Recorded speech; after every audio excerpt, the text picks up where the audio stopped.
Hi guys, welcome back to our channel. మీరు first time మా channel చూస్తూ ఉంటే నా పేరు వస్తా, మా చెల్లి పేరు భావన.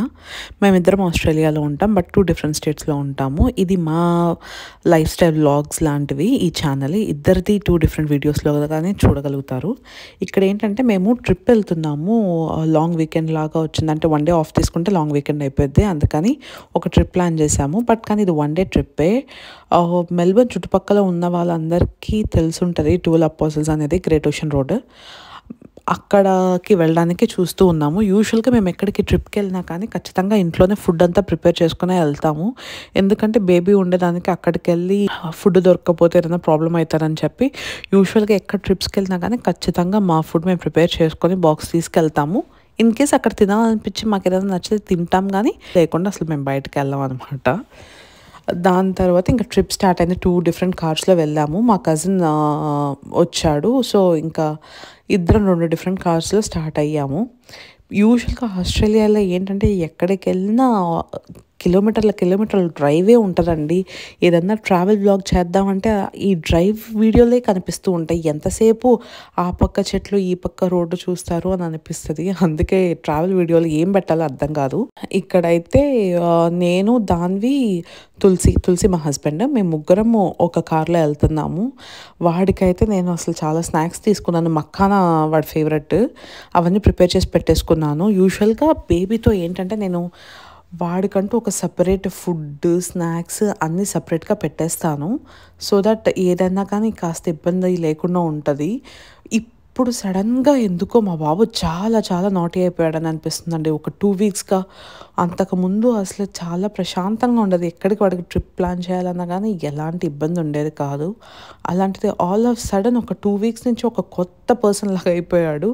ఇలానే ఉంటారా అబ్బాయిలు? నాకు తెలీదు. మీకు ఎవరన్నా తెలిస్తే ప్లీజ్ కమెంట్ చేయండి. ఇంకా దీనికన్నా బీభత్సం ఉంటుంది అని అంటున్నారు కొంతమంది. వామ్మో, తట్టుకోవడం కష్టమే అండి. ఇంకా ఫైనల్గా డెస్టినేషన్కి రీచ్ అయిపోయాము. మా అదృష్టం ఏంటంటే మేము 4 రోజులుగా వెదర్ చెక్ చేస్తూనే ఉన్నాం, కానీ ఎక్కడ రెయిన్ చూపించలేదండి. అక్కడికి వెళ్ళిన వెంటనే రెయిన్ స్టార్ట్ అయింది. కాకపోతే ఓకే, అంటే మరీ ప్లేసెస్ చూడనివ్వకుండా పడుతూనే ఏం లేదు, వెళ్ళి చూడగలిగాము. కానీ ఆ వర్షం అనేది లేకపోయింటే అమ్మ వాళ్ళు ఇంకొంచెం ఎంజాయ్ చేసేవాళ్ళేమో ఆ వ్యూ అంతా ప్రశాంతంగా.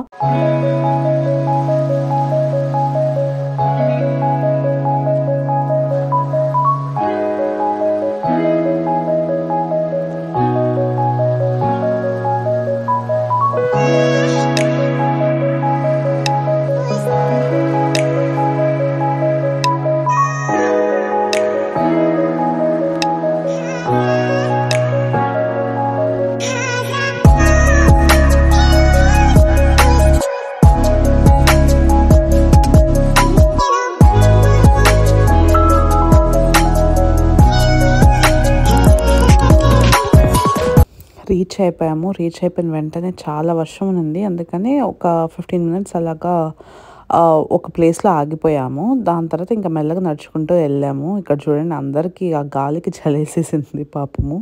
తను మా కజిన్, మా మమ్మీ, మా డాడీ అందరం వెళ్ళాము. వెళ్ళిన తర్వాత కొంచెం అక్కడ పిక్చర్స్ అవన్నీ దిగాము. అసలు ఎక్కడికి వెళ్ళాలన్నా పిక్చర్స్ దిగడానికి ఒక పెద్ద క్యూ అయిపోయిందండి. కాకపోతే ఇంకా పేరెంట్స్ వాళ్ళు మళ్ళీ ఎప్పుడు వస్తారో ఏంటో, అందుకని ఖచ్చితంగా వాళ్ళకి గుర్తుగా పిక్చర్స్ దిగటమే కదా మనకి మెయిన్. అందుకని వెయిట్ చేసి పిక్చర్స్ దిగాము అందరం.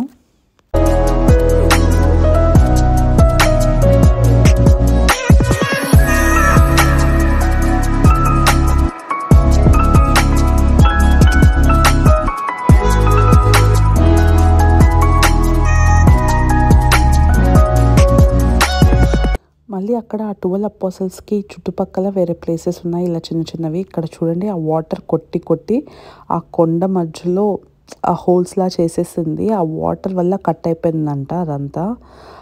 అసలు భలే అనిపించింది. అంటే వాటర్కి ఎంత పవర్ ఉందో చూడండి. అంత ఇదిగా మౌంటైన్స్ని కూడా కట్ చేసి వెళ్ళగలుగుతుంది. భలే అనిపించింది.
ఇంకా చుట్టుపక్కల ఉన్న ప్లేసెస్ అన్నీ కంప్లీట్ చేసి ఒక ఏరియాకి వెళ్ళి ఫుడ్ తినేసామండి. కానీ ఫుడ్ తినే వీడియో నేను తీయలేదు, ఎందుకంటే అక్కడ ఫుల్ వర్షం పడుతుంది, కుదరలేదు, హడావిడిగా అయిపోయింది. అసలు ఈ ప్లేస్ ఏంటబ్బా ఇంతమంది జనాభా ఉన్నారు అని చూసాము.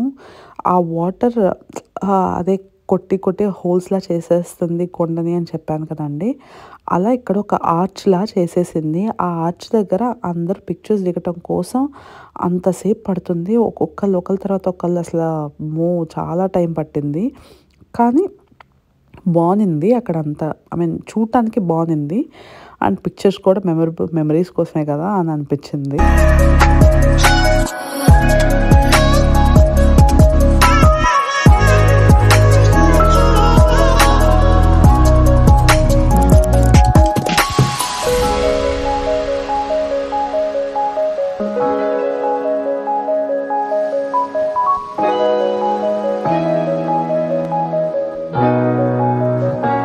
ఇంకా తర్వాత ఇంటికి వెళ్ళిపోయాము. ఇంటికి వెళ్ళిపోయిన తర్వాత మార్నింగ్ చేసుకున్న ఫుడ్డే చాలా మిగిలిపోయింది. ఇంకా దాన్నే తినేసి పడుకునేసాము.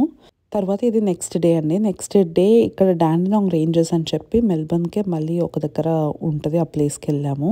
ఆ ప్లేస్ యూజువల్గా మేము వెళ్ళింది ఏంటంటే ఆటమ్ కలర్స్ చూడడానికి వెళ్ళాము, బట్ కానీ అక్కడ ఏం లేదు. అట్లీస్ట్ మాకు తెలియలేదేమో ఎక్కడ ఆ ఏరియాలో అని చెప్పి. ఫస్ట్ దిగిన వెంటనే ఇక్కడ ఒక చిన్న కెఫే ఉన్నింది. ఆ కెఫేకి వెళ్ళి ఒక కాఫీ తాగాము. కాఫీ తాగిన తర్వాత ఇంకా మెల్లగా సరే వెళ్దాం, అక్కడ చుట్టుపక్కల ఏరియాస్ని కవర్ చేద్దాం అని చెప్పి నడుచుకుంటూ వెళ్ళాము. నడుచుకుంటూ వెళ్తే అక్కడ వుడ్స్ తప్ప ఇంకేం లేదంటే పెద్ద పెద్ద చెట్లు ఇవి ఉన్నాయి. ఇంకా సరే అక్కడే ఒక 2-3 పిక్చర్స్ దిగేసి ఇంకా అయిపోయింది అని అనుకున్నాము. కాకపోతే ఆ కెఫే చుట్టుపక్కల లుక్అవుట్స్ లాగా బాగానే ఉన్నింది. చుట్టుపక్కల ఏరియాలో ఆ కెఫేలో అయినా కానీ ఫుడ్ అయినా కానీ అంతా కొంచెం మంచిగానే అనిపించింది. అక్కడ ఏదన్నా ఒక వీకెండ్కి పిక్నిక్ లాగా రావటం చాలా బాగుంటుంది అని అనిపించింది.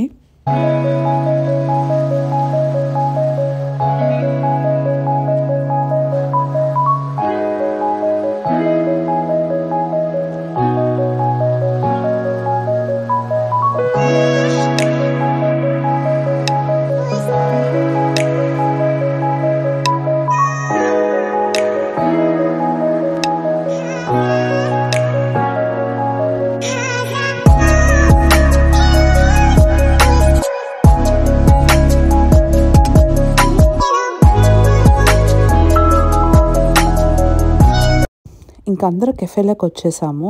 ఈరోజు పర్లేదు, వెదర్ మరీ అంత చల్లేమీ లేదు ఎవరికి. ఇంకా లోపలికి వచ్చి ఎవరికి కావాల్సిన వాళ్ళు ఆర్డర్ చేసుకున్నాము, హాట్ చాక్లెట్, కాఫీ. అది తాగి తర్వాత ఇంకా అక్కడి నుంచి స్టార్ట్ అయ్యాము.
అక్కడ ఇంకా మ్యాక్సిమం ట్రెక్కింగే ఉన్నింది. ట్రెక్కింగ్ కూడా 2-3 hours ఉన్నింది, లేదా ఇంకో స్మాల్ ట్రెక్ వచ్చి ఒక 15 minutes ఉన్నింది. కాకపోతే మా మమ్మీ వచ్చి అంతేమి ఇంట్రెస్ట్ చూపించలేదు. ఇంకా అక్కడే పిక్చర్స్ దిగేసి ఇంకా వెనక్కి వచ్చేసాము.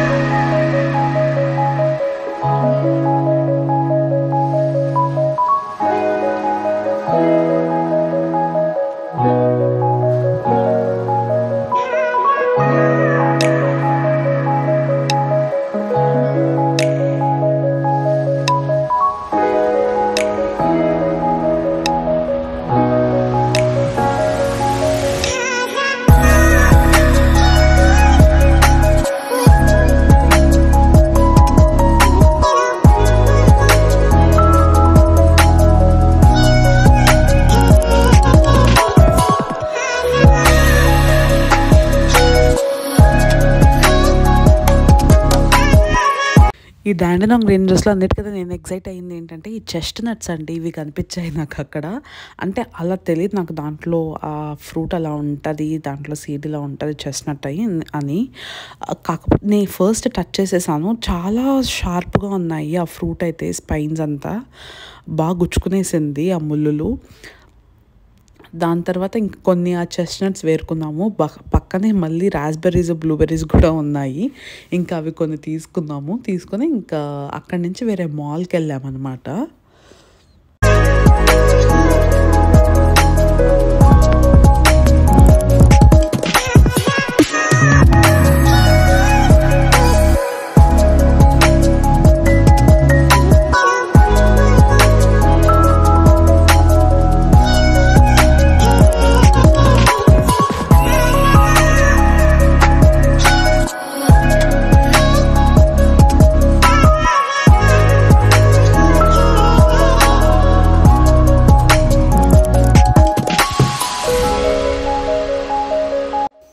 అందరికీ చాలా చాలా థ్యాంక్స్ అండి సపోర్ట్ చేస్తున్నందుకు. ఈ వీడియో మీకు నచ్చితే please subscribe to our channel.